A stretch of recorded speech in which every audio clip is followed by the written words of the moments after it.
So, good evening, good evening, good evening, good evening. We are so excited and honored to have tonight's guest, Dr. LaKeitha Poole. Now, before I do our introduction, I want to start off by first expressing why it was so important for us to have her today and how much of an amazing blessing it was that she was able to get us into her schedule. We have been looking at so many things in the news that are addressing athletes and their mental health. Naomi Osaka, who backed down from the tennis matches in the Olympics. Simone Biles, who bowed out of some of the competitions for the Olympics. Even what we saw with Shakari Richardson, and the fact that she had experienced some serious family trauma before her trial for the Olympics. And even if we talk about what's going on with the pandemic and the number of athletes who have lost family members, close friends, and have had to struggle to recover in their health throughout the pandemic. We talk about a lot of different sectors of people in terms of mental health, but I felt it was particularly important for us to talk about athletes and their mental health because their experience is very unique and they go through some things that really we don't always experience as everyday people. I know I don't know what it's like to be a gymnast going to the Olympics. You doing? Yeah. Don't know what it's like to have the pressure of being one of the fastest women in the world. Hmm. And That's so I right. thought it was so important for us to have this conversation. If you are a parent, please by all means get your kids to log in. I see one of my students is logging in, and I'm so excited about that. And before we get started, I'm going to introduce you all to Dr. LaKeitha Poole. And honey, when I run these credentials for you, you're gonna know why it's such an honor to have her today. And she's so modest, but I'm telling you guys, this is really awesome. A New Orleans native, Dr. LaKeitha Poole opened her Baton Rouge based private practice, Small Talk Counseling and Consulting, in August 2015. Her calm demeanor, delicate and informative clinical approach, and engaging personality creates a safe environment for clients where trust and growth can develop. She is passionate about the work of the mental health counseling and clinical research and views her role as a therapist as an opportunity to serve and empower others. As a licensed professional counselor supervisor and sports and mental performance practitioner, she has served individuals, professional organizations, and athletic sports teams across the country for the last 9 years. She is also currently the director of student athletes mental health for LSU Athletics. Her practice is built upon professionalism, authenticity, and personalized care.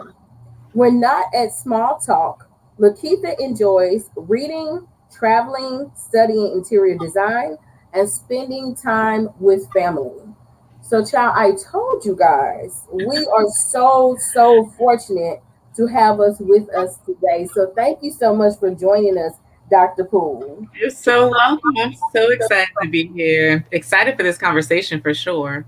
I am as well, and I just want to reiterate to people. And I know you're like, if you have known her, and I've had the chance to know Dr. Poole for many years now.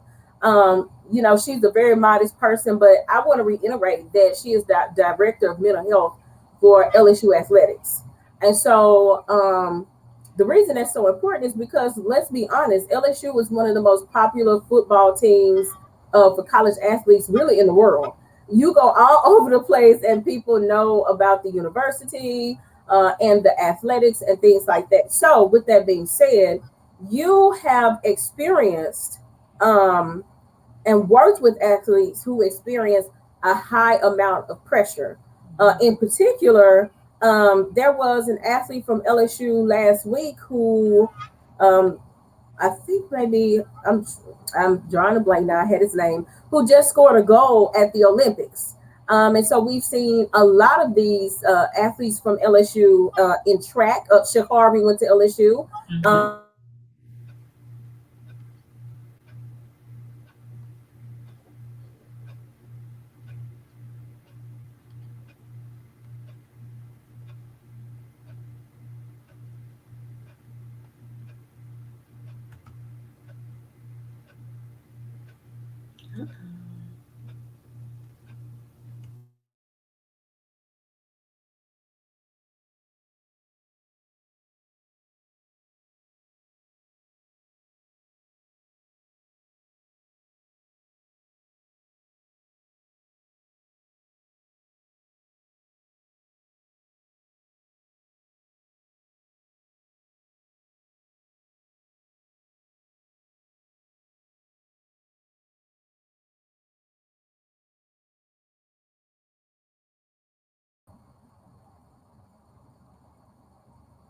Hello?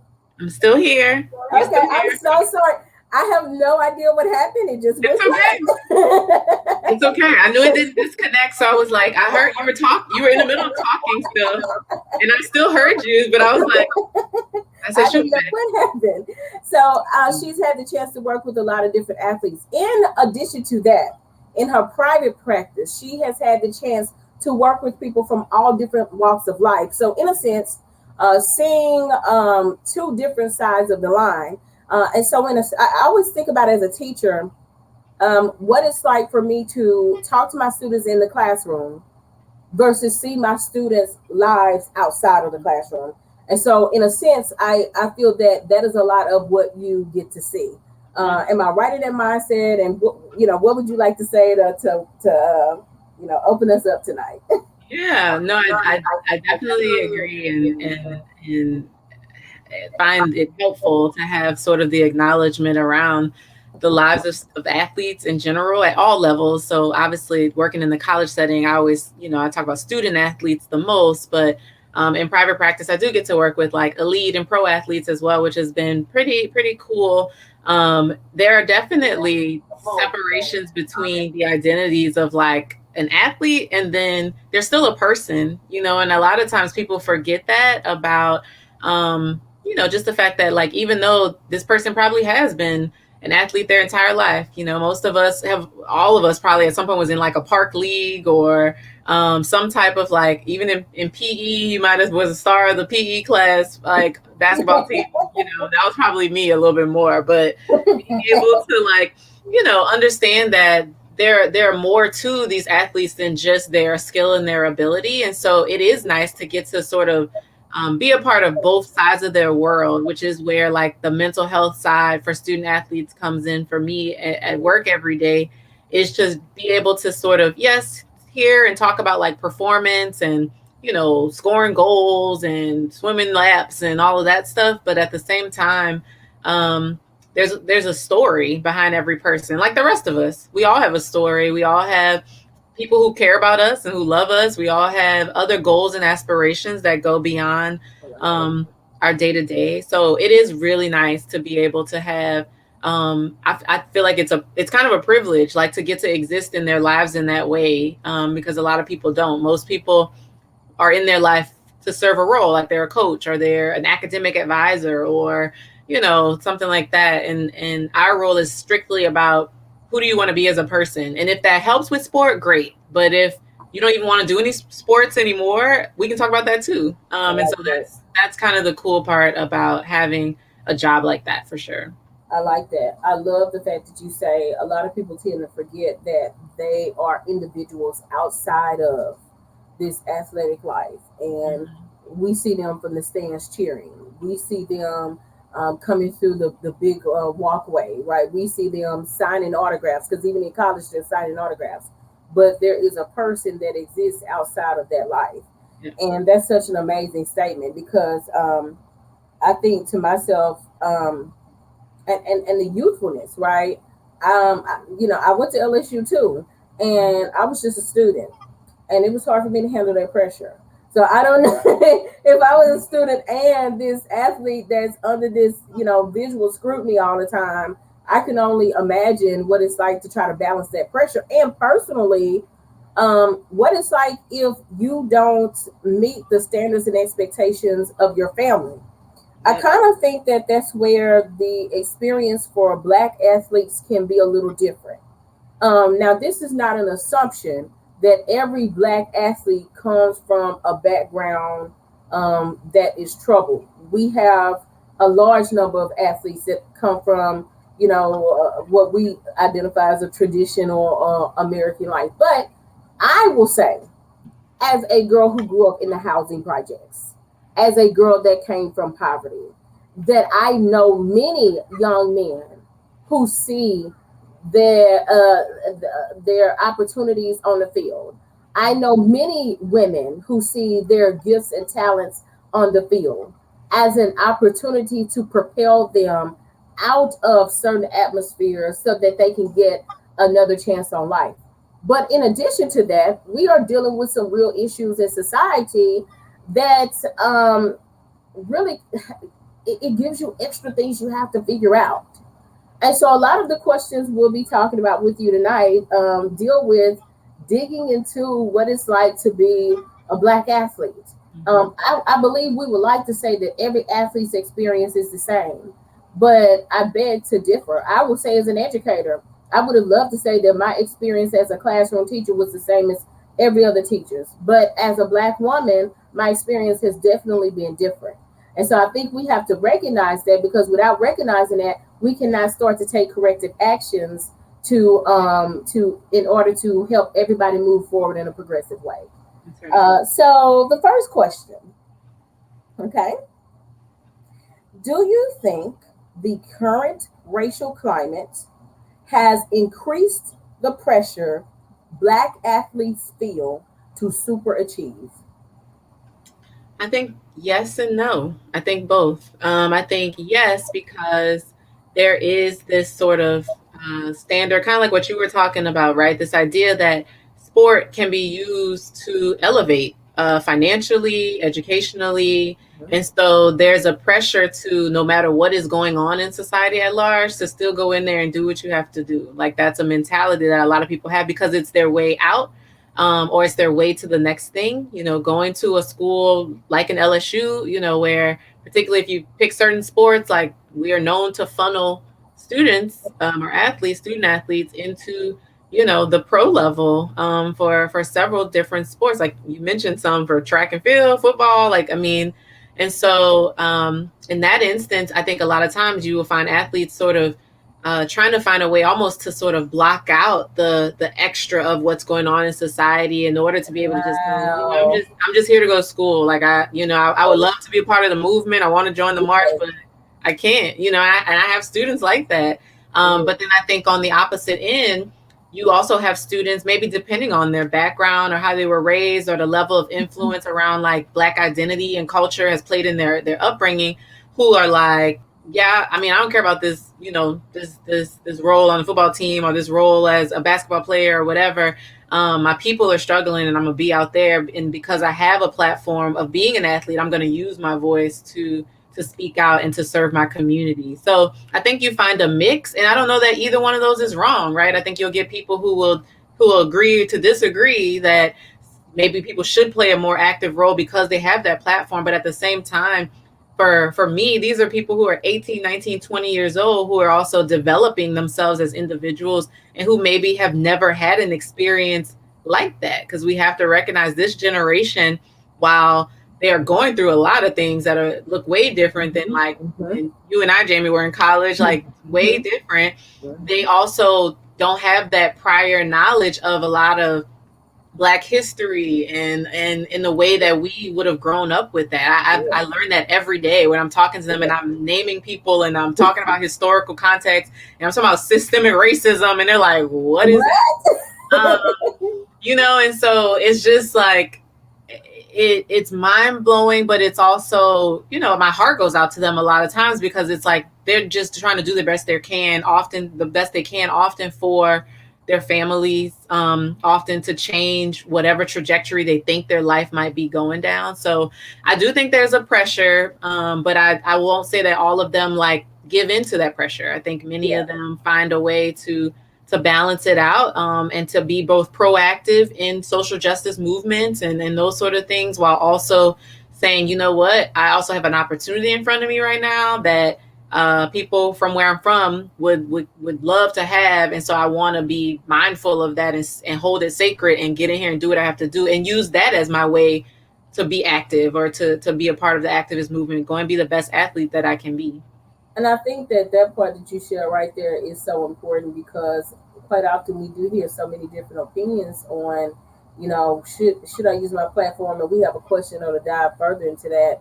But that's one of the things that I've always admired and believed is that in many cases, the mere presence of a person in certain atmospheres where they are still having to break stigmas and break records and to succeed despite the odds, like you're actually Black history in the making or in progress, and so that counts. That counts. Being aware that as a Black person, I'm here, but like you said, a lot of people feel I have to make it. I have to be successful, right? So I have to try to focus on those things that matter to me as well. And I Yeah. think that's really important because there is a lot of pressure put, especially in this society, Hmm. and it is so ironic, and I'm not being hypercritical of anybody, but for a generation that does not always know so much about Black history, they hold the standard really high to being super Black. But I Yep. think that what becomes a part of that as well is helping them to understand that there are so many different ways that you are advancing the cause and the culture. Yeah. So you made a powerful statement there. Question number two. So this is kind of what we already said, but you can go a little bit deeper. Do you feel that the current racial climate makes Black athletes feel obligated to use their platform? Or do they feel a sense of personal obligation because they have a platform? So, do you think that we put pressure on them as society, or do you think that that's kind of an internal thing? Like they feel like I have this platform, I better do this. I think it's probably more from society. Just knowing again this age group developmentally, like we can go into probably some of the psychological stuff of that at a whole other time, but like they this generation in general, athlete or not, they want to be able to have freedom and flexibility to be creative, to be open, to be Mm-hmm. who they are, unlike any other group and that I've seen. And so I think the pressure really comes from standards that we, the external people, put on them as a society to say like, well, no, athletes in my day they stood up for this or they did that, and we definitely we can name phenomenal athletes, the Jackie Exactly. Robinsons, the Exactly.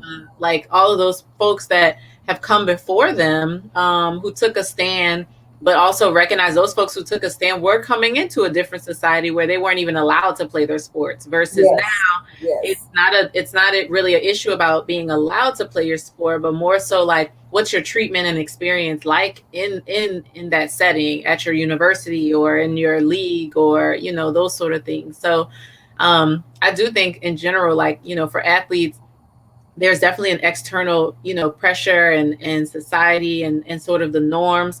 And I don't always think though that pressure comes even from like the Black community. A lot of times it's from the non-Black community putting, a pressure. Like, I mean, we can think about some of the negative things we've heard even over the last few years where some Hmm. of our pro athletes have taken a stance like, the shut up and dribble comment that everybody talks about for Yes. on. Yes. And that wasn't from us. That wasn't internally from our community. That was external. People thinking that like you're a Black athlete and that's all you are. And I would wonder what that person would say today. With LeBron's a billionaire now, but okay, And so being able to like recognize that like he's more than just a basketball player, and the same thing. Naomi Osaka recently, in the 2020 U.S. Open, wearing the different mask of the names of with the names of people who were victims of police brutality on them, and people sort of wondering like, why use your platform for that, knowing that in her mind, as she identifies as a person of color for sure, and as a Black woman, even though she's of mixed heritage, that's one of her identities, and Right. so that was other people, that's not an internal thing. Using those two examples, the two of them made a choice to say, yeah, I'm going to use my platform to do whatever it is that I feel like I've been called to do in this role and this purpose that I have. It's other people labeling them, taking their words and twisting them, and that happens so much. Particularly, again, I see that in the collegiate setting a lot too, because college is this like space that's supposed to be about freedom of thought and learning and growth. And so for the first time, these people are on their own trying to like learn how to take care of themselves while also Yeah, finding their voice. yeah. And then you have fan bases and other, forms of critique that come that makes them feel like they have to choose, like, do I continue to use my voice because I'm still a human being who identifies as a black male, black female, beyond being a black athlete. And so I do think society probably adds more of that pressure than them themselves. I think the pressure comes once someone speaks out about what they should or shouldn't be doing, then they sort of find themselves in that tight spot of like, Mhm. how do I navigate that? How do I manage that? And I was thinking about that as you said that, when you said that the people who have said things, the shut up and dribble mentality.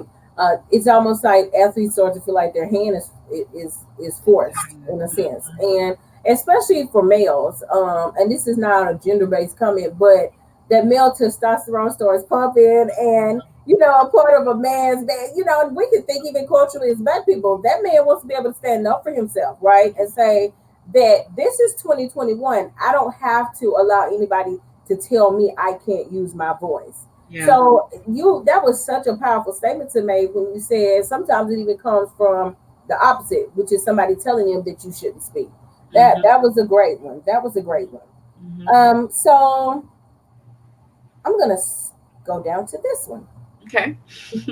How much does media and social media influence the mental health of athletes? Because I know that it used to be one thing when we just had television, Right. and now it's like you have access to what people are saying all day, and we're like up to the minute updates. Yep. So, how much of an influence do you think that has on mental health, and do you think that it also played a role in what we've seen this year without some of our greatest young athletes? Yeah, I definitely think it plays a huge role, right? Like, we all like love social media because it's like this tool to connect us and keep us connected, especially during times like this. But at the same time, it becomes open season for comments and trolls and all that stuff, for people to just come out and feel really bold behind a keyboard or behind their phone. To judge. And so when, you're an athlete who is doing the best you can to be the best you can in your role, and there is sort of this constant flow of critique or tearing them down, or racism, or, gender-based biases, like all that stuff, people sort of have free reign to just say and do anything. And that, that definitely weighs on, like it would any human being, for sure. But then that's where you get, like, going back to the last question, this idea of like, well, who am I supposed to be being? Because I'm being who I think I am, but society's telling me I'm supposed to do this or I'm supposed to be that. And so it's really, really difficult. And even if you're taking social issues out of it, and you just think about straight wins and losses, right? Like, we all know, though, any of us who are sports fans, we don't like when our team isn't doing well. Like, I'm a Saints fan, and the Saints don't always deliver the way I like. And so because of that, on those days, you're like, you're mad or whatever. But I think there's a difference in that we're able to somehow feel like, for pro athletes, especially in the sport like football, we're like, we might be mad with that player for messing up something or doing whatever, and we sort of move on. For like student athletes and for younger athletes, even like youth and park leagues, there seems to be like a heavier critiquing of skill and of ability, because there's this sense of like ownership by fans, people, and that's problematic, and that sort of lends more to some of the systemic things we've talked about too, a little bit of like, these players are working. If they're in school, like, they're getting their education, so they're an athlete, but they're paying for school by doing that. And so we don't own them, we don't own their bodies, we don't own their ability. And so being able to sort of know that, like, there is a very interesting take that people will take on social media, where they're just like feeling like that is just free reign to pummel sometimes people with comments about every. I mean, we saw it. We saw it with Sha'Carri. We've seen it with Naomi Osaka. We saw it with Simone Biles last week. People saying like, almost as if she's un-American because she didn't push through Mm-hmm. to do Mm-hmm. what she felt was the right thing when she wasn't mentally able to.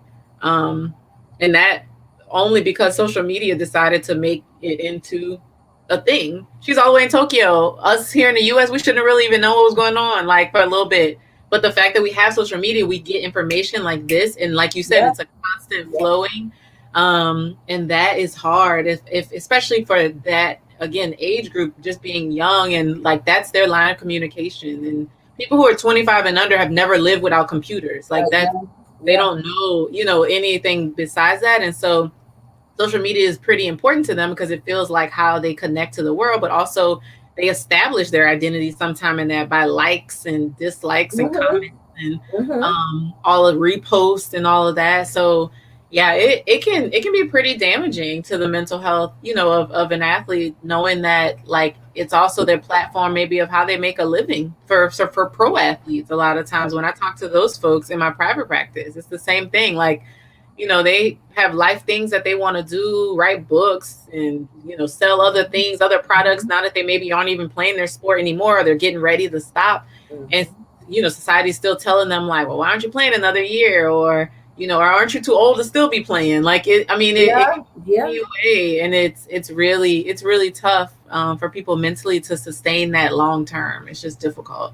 I was thinking about when you were talking about once again with what happened with Simone Biles, and I was thinking back to Dominique Dawes, Yeah. and Who I loved growing up. That I was like we loved her. Dominique was like our Simone, right? Yeah, because the fact of the matter was like I growing up especially never felt she got full justice or credit for just how awesome she was, and I think about what the pressure had to be like to even be in her shoes back then. And of course, we didn't have the internet and stuff like that, but we could still tell that the pressure got to her, and that the differences in how you feel you're being treated got to her as well. And all we could do was yell at the TV. Right. And then I was thinking about the ice skater,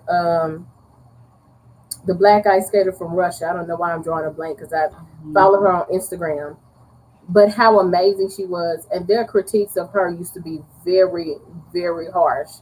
And how we were absolutely angry about it. I think one of the interesting parts of it is on the flip side, like at least when they disappoint us about Simone Biles, like we can all rally behind her on social media and like start a hashtag. Yep. Right. Like, That's the tool part of it, right? Like that's the part where it's a like, tool. I We can know I pull did back. my TikTok video. Like, do not play with Simone, Yeah. okay? Black women are not doing it this year, okay? Not this But year. back then, we couldn't even fight for Mhm. athletes and support them in the same way that we are able to now. So, I guess the one thing that I do actually like in that term is the fact that there is this kind of system of support, but quite often it is absolutely overcrowded by how cruel people can be. And I'm gonna tell you something. I remember when I first entered teaching, they said something like, for every one negative teacher a child has, it takes like 20 teachers to make up for that bad experience. And so I've always wondered for myself, like, when it comes to the internet, for every one bad comment you get, like that really takes you down a notch, how much does it take to recover from that? How much does it take to help those athletes shake back? So Yeah. you said something really awesome there. Um, so this question: what are some things the public doesn't get to see, but you get to see our athletes deal with physically and emotionally? I think it's wide range, but I definitely think some of the key things are the fact that they are people beyond their sport, and they have people who love them. And most of us, like especially again during the last 18 months that we've all had, we recognize the comfort and the power in having people who we care about either nearby. And that doesn't mean physically, but like knowing that you have access to them, and that they know you for you and they love you for you.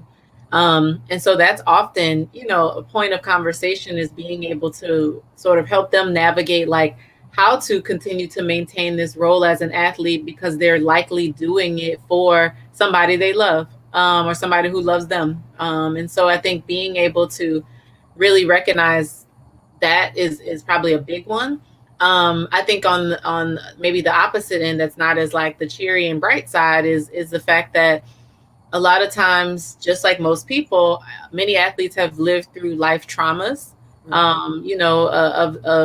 of all kinds of proportions, to be honest, everything from, sexual assault and domestic violence to having, issues centered around like their family, their upbringing, like the traumatic things that any of us who grew up in poverty know, that those things at the time didn't feel traumatic, but when we are able to look back and say like, man, no kid should experience that, or no kid should sort of feel like that's normal. That comes up later in life, usually, particularly when you start thinking about pro athletes who then have access to money and things like that. And they're like, I don't know how to deal with this, or this feels weird for people to like want to be around me because of who I am. And so, that's a whole sort of like therapeutic session in itself, to say like, hey, what is that like for you to try to maintain a sense of self that still is very closely aligned with who you've always been, because you're still that person, but to recognize that now you do have this platform, or now you do have what you feel like is a personal obligation to go out and be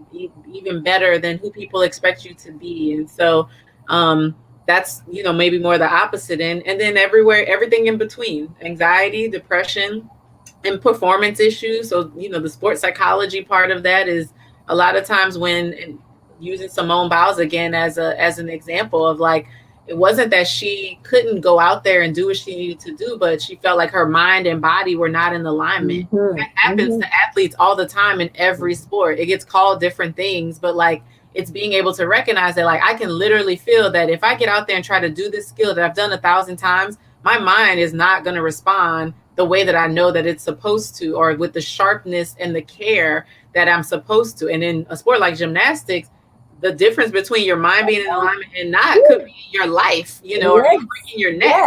So, and so I just think being able to like recognize that it is such a wide range of things. So mental performance to personal issues, mental health issues and concerns as well. It all comes up in the therapy room.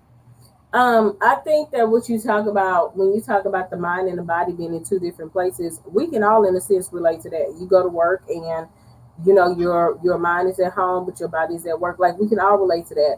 And our performance is never the best, if the mind and body are in two different places. The trouble is that we tend to forget. Like I think in a sense, it's almost like we expect athletes to be superheroes.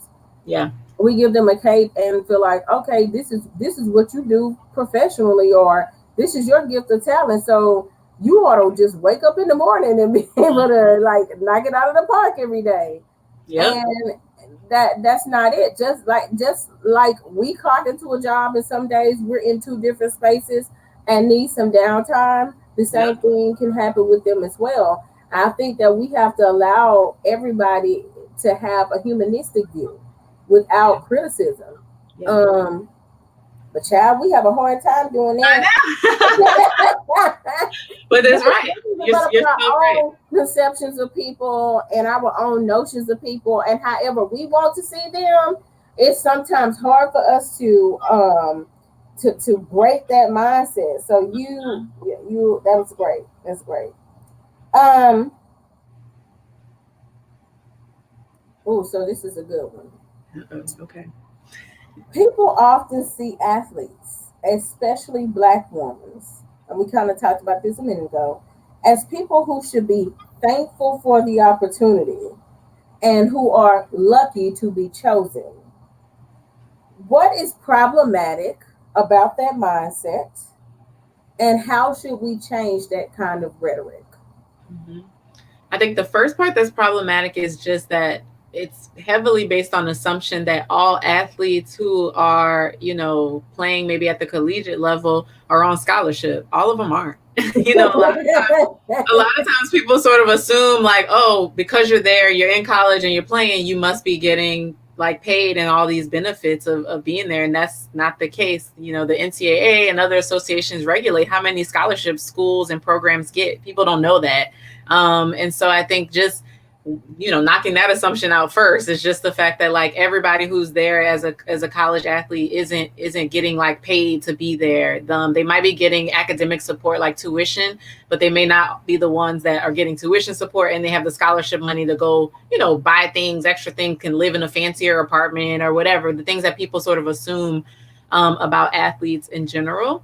And so then I think the other piece is this idea, right, that they're lucky to be there, or that, you know, they've been the chosen ones. But a lot of responsibility comes with that. So while, yes, many of them or all of them, I've never had an athlete not be grateful for the opportunity to get to play for, especially to represent, you know, a school that they likely wanted to be in, you know, for forever, go to for forever. I've never had any of them be ungrateful. And so it's interesting to sort of, you know, and I hear people say that all the time, like they should be so lucky, they should count themselves, you know, lucky, they should really appreciate it. And they do. But at the same time, a lot of work goes into being a collegiate athlete or any athlete, a pro athlete as well, or youth sport. Like if you want to be the best at it because you want to get recruited to go to college and play sports, all of that, it's critical. Like the early mornings, doing weight training and getting up, and they got to eat right because they got to maintain a weight or they got to drop a weight, or, you know, and like all of us who are just regular folks, we can't barely pull ourselves out of bed some mornings, like, you know, to be able to do it. So imagine being me too, right? being 18, 19, 20 years old and trying to figure out, you know, what that looks like. Or even if you are like youth sports, elite sports, you're still, you know, in your low teens, trying to like just figure out how to get noticed so that you can get recruited. A lot of discipline comes with that, and that's not at zero cost. So, you know, while people will say like, oh, they're so lucky, or they should feel so lucky, you know, for all intensive purposes, sport is about entertainment. So we should be lucky, right? Like to be able to have these athletes who care about their sport so much, or who want to use their abilities to make their schools proud, or to make their parents proud, or to make their country proud. When we're talking about the Olympics, like, I mean, all of those things are beyond things that they are not obligated to do. So as much as it is a great opportunity and a great fortune to be able to have, to, especially again, in the college space, maybe if it's paying for school and you're getting like a scholarship, everyone doesn't have that opportunity. And it comes with a lot of additional effort that people don't always see happening behind the scenes. I think about that statement when you were saying how people tend assuming everybody is on scholarship. I think another real part of it is also understanding that just because a person got a scholarship doesn't mean that they're poor. That's right. I tend to feel like when I hear that kind of statement, and maybe it's because I am a person who came from poverty and, you know, was able to go to, you know, a university, and I always felt when that comment was made, there's also the assumption that, you know, if you get a scholarship, it's because you're poor. But it's not. It's because that person has proven that academically and athletically they deserve to be there. Right. And so we do have to give them respect and courtesy and support. And like you said, appreciate the fact that you made the decision to be here and to pursue your passion wholeheartedly. I think we all like to be appreciated in that manner. So you're right. Sometimes, you know, people purchase a ticket, and I'm saying this is not Dr. Poole, but people purchase a ticket and swear that ticket is a salary. Right. And it's That's not what it is. They swear that ticket is a scholarship. Like that is so true. Yeah. And I mean, so many of them, you know, like you said, they are there because they've proven to, one, they have to get, like, even though somebody could get offered a scholarship, an athletic scholarship, they still have to meet the qualifications to get admitted into that university. Like they still have, so there's still an academic standard that they have to meet. And then once you become a college athlete, for sure, you have to maintain good grades. Like Yes, you do. eligibility is a real thing. There are reasons why you might see somebody playing one season, the next season you're like, what happened to what's his name or what's her name? And they might still be on the team, but you don't see them playing. They might not be Yeah. eligible that semester because they had, they couldn't keep up academically, so they're taking time to get back on track so that they can get back out there. So there's just so much more to it than people I think realize. Like when they hear like, oh, they got a full ride to wherever, and it's like, yeah, they did, and that's great and that's wonderful, but they earned it, and they're continuing to have to work for it until the I day was they about to cross say that you have to stage. perform. Yeah, yeah. Yeah, until the day they cross that stage of graduation, or get their name called on draft night. They're working every day until they can't anymore, to be able to sort of prove themselves worthy of what that scholarship or that academic support might be. I have a friend who went to junior college first. And I think a lot of people don't know, like, I don't care what anybody says, that's a sacrifice for you to say, okay, first. And sometimes they end up going to Mississippi, or they may end up going to Texas or another state where they can start off with junior college and then transfer out. And to me, that's always been a sense of like, that's a lot of change to make in a short period of time. And to not have your parents there with you, like you are a young person making these type of changes. So you're right. It comes with a whole bunch of sacrifice that some of us may not be able to relate to. Yeah. So this kind of brings me to an extension of something we already talked about, which was the poverty issue. And the reason that it keeps coming into play is because, as I said, I recognize that where I come from, it's definitely been a gateway for some athletes, and I would say a relatively decent percentage of them, perhaps. And I think that that does put a different type of stress on athletes who are determined to get another chance. And there are many reasons, unfortunately, that they may have grown up in an impoverished environment. We could talk about the societal issues, but that does not change the fact that they have this desire to escape that. So the question was, approximately what percentage of young black athletes come from poverty? For those who do come from a poverty background, how do you think it affects them in both positive and negative ways? And so I explained that this may seem a bit odd, but as I explained, I remember when I went to LSU, I literally came out of the projects. Mm-hmm. My mama still had no car. She had just started being able to transition into work because, and she doesn't have any problems. She had gone through so many mental health issues and not having any resources to help her throughout my childhood. And when I left the housing projects, I literally had my scholarship money and faith. That was it. Mm-hmm. And when I got to campus, I had to really work pretty much full time and go to school in order to try to stay there. And it was very, very stressful for me. And it was a challenging time for me. I felt lost. I felt alone, but I also knew that I did not want to have to return back to the projects because I felt like people in my community believed in me. And I felt like I wanted to break the chains of poverty for my family and do something different. So I asked that question really from a personal place, because I always sympathize with Black athletes who are also see the athletic opportunities as a chance to create a new legacy for their families. So I'm gonna Yeah. ask you one more time because I know I kind of That's okay. I think I got it, but go for okay. it. Approximately what percentage of young Black athletes come from poverty? How do you think this affects them in a positive and a negative way?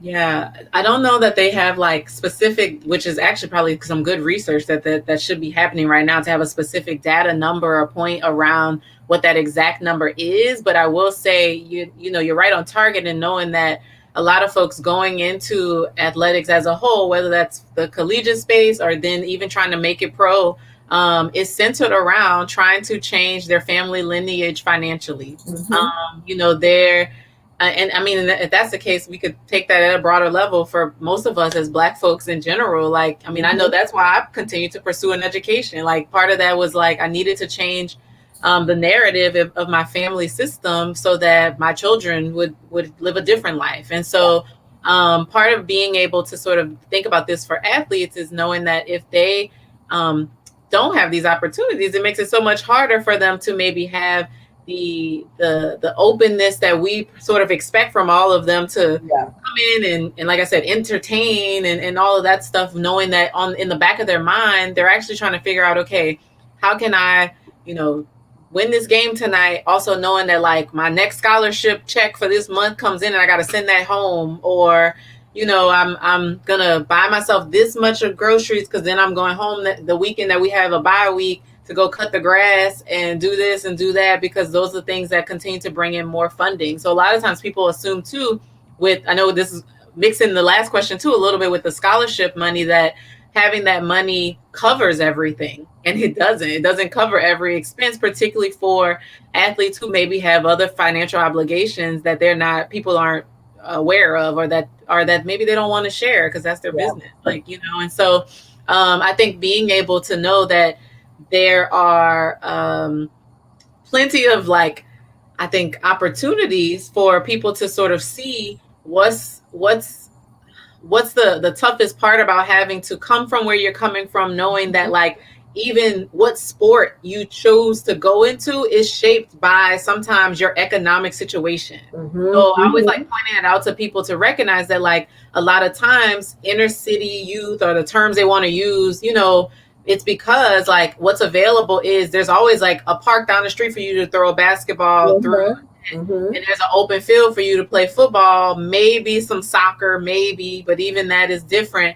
Whereas when you start thinking about sports that cost money, right? Gymnastics costs money. You have to join a gym in order to do gymnastics. So that's a financial restriction that could keep someone, some young girl or boy who would love to do that and who maybe has natural talent and ability to do that, but can't because of the financial restriction. And so it is interesting the role that poverty plays, just because of like the systemic issues around economics in so many communities that look like ours, that the person just literally has to say, okay, I may not even like football like that, but I'm going to use this as, you know, a tool to or a method for me to be able to shift the narrative and change my life course. And so many people do that every single day, and you can you can really appreciate the people who are willing to share those stories about that, because like you said, there's so many athletes that we know of that talk about, you know, their upbringing. And one of my Mm-hmm. favorite athletes to always talk about is Marshawn Lynch. I love him because everybody thinks he is like controversial, and how he's just like, he just says what he says. He don't really want to do the interview, but he gonna tell you, I'm here. I don't really want to do the interview, but I have to, so I'm Yeah, I here. have to, so I'm here. Right. But what I can appreciate is that, you know, coming from where he's come from, he's been able to, you know, build a life for himself financially, where he hasn't even really touched his NFL money. Like, he's Mm-hmm. been able to utilize this platform as an opportunity to leverage his family. Mm-hmm. And Mm-hmm. so, you know, and And he did a commercial recently, so I feel like that was a big game for him to. I was like, okay, Marshawn, look at yeah, you. I know. I just think he's so endearing and like just and real and authentic. Like he Yeah. hasn't changed himself. Like he's still Marshawn from where he's from, and you know, but richer than all of us. Like, you know, and Yeah. so Yeah. and so I think so many of our athletes, like our youth athletes and our collegiate athletes and early, you know, rookie pro athletes, that's their first time sometimes having access to a little bit more than what they've ever had growing up in their household. And so that's going back to even the other question about some of the things they face in the therapy room. That's hard for people to know, like, how to do right by that money, or like how obligated am I to like be going back home to help other people right now, or should these 4 years be focused on me making sure I make it to the next level so that I can actually do more to help? And am I a sellout because I don't go back home? And Mm-hmm. I mean, there's all these things that it happens in every industry, but you do see it a lot in you know, sports and entertainment. It made me so emotional a minute ago. Girl, I'm good for crying. So I'm being free from a lot of things, so I do it through my tears. But it made me emotional a moment ago when you talked about the athlete who may get that monthly stipend, but is making the choice to like say, okay, I can use this for me, and then even I can help mama pay the light bill, or I know I got to go home and do this and this and that, or I could give such and such gas money to catch a ride. Hmm. Um, the real desire Yeah. to stick this out is so big. Um, and the pressure when you get out there on that field to know that in each game, I'm hoping I'm getting a step closer to a change in my destiny. Um, and that's what you have is a hope that you're making the cut, that you're doing it. We really have to change the way that we are supporting athletes.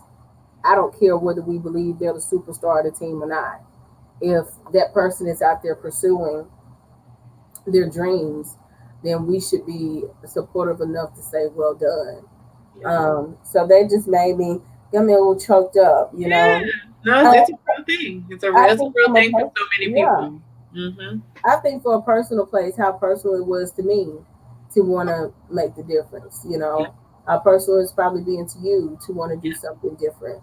Same. Um, and so to see as well that that same passion exists in these people who are getting up every day and doing it from a physical standpoint. And child making sacrifices on their knees and legs and joints and Everything else, right? Some of them, by the time they hit 30 and 40, can't walk, yeah, or won't ever be able to really pick up their kids. And I mean, yeah, those things that go well beyond those years of us in the stands cheering for them. This is their lives still. yeah, very much so. So I have another question. Hmm.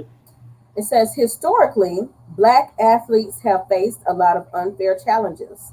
There are still many challenges for black athletes today, even if they are not direct Jim Crow laws or a direct extension of them.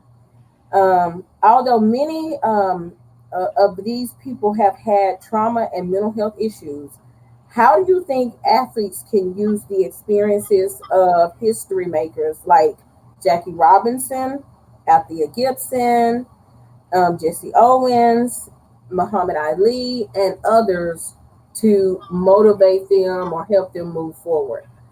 Because Yeah. I know that these athletes face a lot of mental health trauma that we don't get to talk about, but they still managed to change the game for us where we are today. So, how do you think our athletes can use that going forward?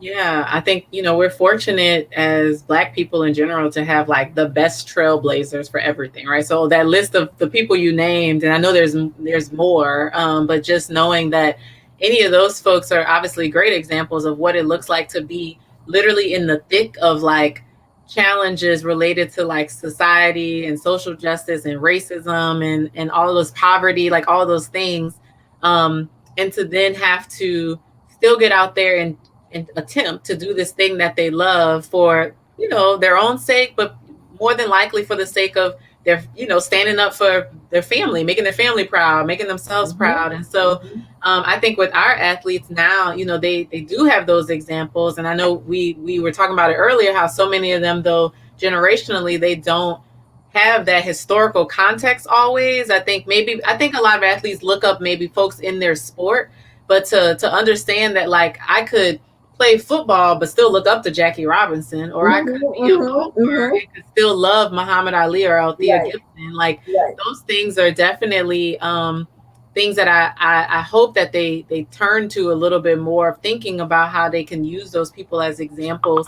But I think so many of them, they're learning about them now. We are probably people who are much more aware of those folks in that lineage than them.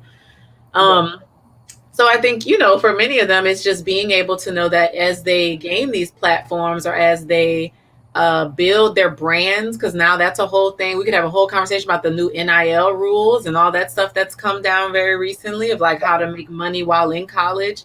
Those sort of things that plays a part in their mental health and well-being too, of being able to know that I am a representative of both myself, and then as a Black athlete, I'm a representative of Mm-hmm. my race, whether I want to be or not. As a Mm-hmm. male, I'm a representative of my gender. As a female, I'm a representative of my gender. Mm-hmm. And so Mm-hmm. it's pressures that they didn't ask for, And but that depending they on your were. religion, that too. And religion, right? Exactly, because people want to know that. Like people want to know how you identify, and so all of those things like come into play Yeah. and out there with them every time they step on a court, a track, a field, in the pool, Yes. whatever. Yes. And that is something that can weigh on somebody heavily when they don't either have balance or they don't have maybe people in their life telling them like, hey, it's okay if you don't feel great today. Like whoever told Yeah. the moon that it was good, whether it was a family member back home, a significant other, who I don't know who it was, but I'm sure there was someone else she leaned on that wasn't just her, because the Yes. athlete mindset is to persevere. The Woo. athlete mindset is to push through the pain. So somebody in her life had to be around her to say, if you're not well, you don't have to do this, or like, I want you to be safe. I love you. Like, and those things matter too when it comes to the mental health side of sports. So, and I would imagine for like many of those athletes that you named from the historical context, they had people in their lives who was like, is this worth it or not? And that doesn't mean they didn't go out and make the sacrifice still to go do it. But Mhm. I'm sure they had people in their lives to say, what does this look like on both ends of the Yes. spectrum of whether you make this choice Yes. or whether you sit this one out.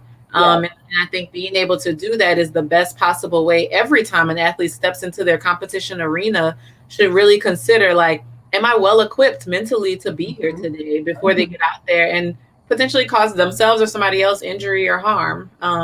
It's just important. I like that. I like that. I have two more questions. Do you have Okay. time for it? Yeah. Okay.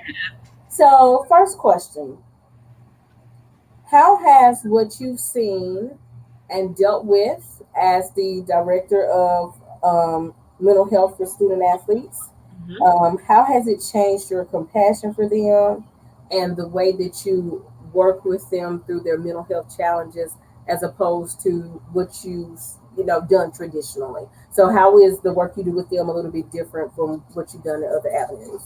Yeah, it's such a unique population just because they're special people. Like, and I've worked with athletes at every age. So even though the majority of the folks I see now are in the college space, but like recognizing that it takes a special person to be an athlete in general. Like, you have to have a Yes. certain type of like mindset and willingness and commitment to discipline that is different than other human beings, if you want to be a good athlete. And so I think recognizing that the work that I get to do with athletes that looks so different is being able to sort of help them uncover, honestly, the other parts of themselves that's not related to athletics. So a lot of times when I'm seeing people outside of that setting, they're trying to figure out how to be a better roommate or spouse or find a new job or career.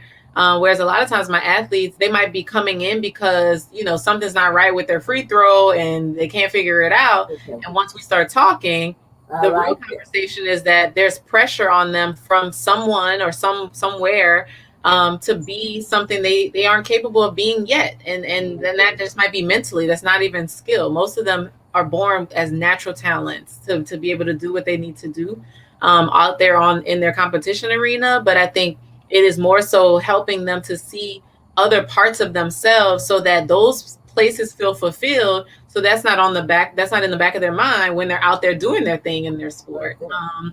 And so it's such a fun job to have in general, because I feel like, I'm able to sort of help people see themselves in a way that, a lot of other people don't see them, particularly, for our athletes. They go with, just like we've talked about, what people say on social media, or, in the case of like really big institutions and schools, like you drive through certain cities of where there's a big school there, and that kid's face is on a billboard. That's not Yeah, yeah, yeah. like, that's not a normal experience for a college student. I would have freaked out if I'd have been driving in I went to school in Tallahassee, Florida. Like, I would have been like, why is my face up there? Like, that the whole world could see. Yeah, yeah, And yeah. yeah, like And that's nervous when you go out in public because it's like, exactly. And so it's just, those are things that just aren't normal experiences, particularly even like we've talked about for people who come from backgrounds or experiences that is centered around like your family unit is your protective place. And so then for your face to be out there for a whole town of people that you don't know at all and who are cheering for you today but upset with you tomorrow because you dropped yes, that ball or you didn't make yes, that, that free throw. Um, that's hard. That's not a normal experience yeah. for anybody. So, I really hope that as people think about like the way they engage with athletes, that they, really think about that this stuff does come up for them and that they think about it a lot. And luckily Hmm. there are jobs and roles like mine now that are much more prevalent so that they can get that type of support that's specific to them. Because I mean, 5 or 10 years ago, this wasn't a sports psychology and like, and sport counseling and that sort of thing therapeutically wasn't as big. People were using it, but it wasn't as easily able to talk about. Like a lot of the stigma is gone, and it's just much more of a simple process for people to find people. And so the challenge now comes with getting more people that look like us in this field, Yes. so be Yes. able to make that a comfortable experience for Black athletes. I like that. I like that. I like talking about the comfort, right? Hmm. Representation is so important. We talk about it in education. We talk about it in other diverse workplaces. It's Yep. especially important in mental health. So I like that. So last question. Okay. How can we, as a village, support athletes, black or white? I know we talked specifically about the black athlete today, but in as a general, in general, we want to make sure that we support all athletes because there are other traumatic experiences that exist as well. So, how can we provide support to them um, who, when they have experienced a crisis during a really intense performance period? So, during the Olympics, during a big tennis game, during a football season, basketball season, how can we, who are part of the village, so whether we are parent communities, friend communities, fellow students on campus for the K through 12 or college, how can we help them when they experience a crisis? And I really was thinking about what happened with Miss Richardson losing her mother at such a dangerous time. And I read somewhere that Simone had lost an aunt or something like I that as did. I read well. that. I read that Um, yesterday. Yeah, I didn't know yeah. that. Hmm. So, what is it that we can do? Because I know me, honey, I'm the one that cuts up. I fall to pieces. Okay, so I have a lot of sympathy for that, and over and over again, I actually really prayed very hard for both of them when I found that out because I'm like, I don't know what I would do if I was in either of their shoes. Same. So, what is your advice for us? What is our call to action when we see athletes going through crisis during very important times? Yeah, I think just really making sure that, we're intentional about spreading the message that it's okay to not be okay, right? It's okay to not always have to put on I the like strong that. face and the strong front around, I'm an athlete and I'm unstoppable. And it's like you're still a human being. And so, because of that, I just think it's really important for us as a community, as society, to really rally around athletes when it comes to them trying to make that decision about taking care of themselves over competing. So I think that that's really important. I think also being able to normalize discussions around mental health and well-being. And I mean, even having this as a topic for the Black intellectualism movement, like to talk about this tonight, that's a great way to help erase stigma and normalize conversations around mental health and sport being like okay to be talked about together. So, a lot of times that just feels like, I think, off for people. They're like, why would an athlete need to talk about their mental health and well-being? They're the toughest people mentally that we know. And it's like, well, that means they're carrying a lot of stuff. So like, Yeah. so they need that support. So I just think figuring out ways to like normalize these conversations and really help to erase the stigma. And then I think like being able to just be supportive. Like if you're a fan of a team or a sport, like be a fan, and like I said, I love my sports until they are just done for the season. And so, I think being able to know that like as every good fan, I guess, whatever a good fan is, you want the people on your team to be well so that they can both enjoy their experience and then likely be able to produce a win or whatever for the sake of, again, it's entertainment. And I think sometimes we got to remember that these are still people behind the entertainment that we're all getting by watching Sunday football or Monday night football or Saturday night in Tiger Stadium or whatever. Like those those are still people who go home to other people who love them, or who have people at home who are rooting for them, who maybe can't even go to their games. Like there's just so much behind the life stories of these people. So I just hope that we can all be really intentional about having, you know, people sort of see the humanness of one another, and recognizing that for athletes it's no different, that we are, we're all humans, we all have our things that have gotten us to the places that we wanted to be, and this is the path that they've chosen, or that they've been blessed and gifted and talented enough to do. So we have to rally around them, because I know I can't do half of what my athletes do at all, maybe not even half, like not even a third. Definitely not me. I'm not the one. I know I'm not the one. I just can't. My knees can't take it. Like my back can't take it. Like I just can't. So I definitely know that they're special in every way, and so I think just making sure that we do our part in supporting them, especially if you're a parent of an athlete, or if you are, a family member of an athlete. Like definitely figure out how you can rally around that person and really check in with them to see how they're doing. What you said. Now I tend to get lost in athletics, and I do the best I can. I watch football. I know touchdown, field goal. You're like, I know the basics. Right. I know first down. I've gotten pretty good. But I will say that what you say about supporting athletes relentlessly is equivalent to how I feel about Oprah Winfrey. Don't play. Don't play. That's right. I don't tolerate Oprah slander. I'm like, first of all, I don't care. I don't care. I don't care. You don't have to like it. You don't have to like it. That's right. I don't tolerate that. That's how I feel. You go to school in Africa? That's right. Do you have a book club?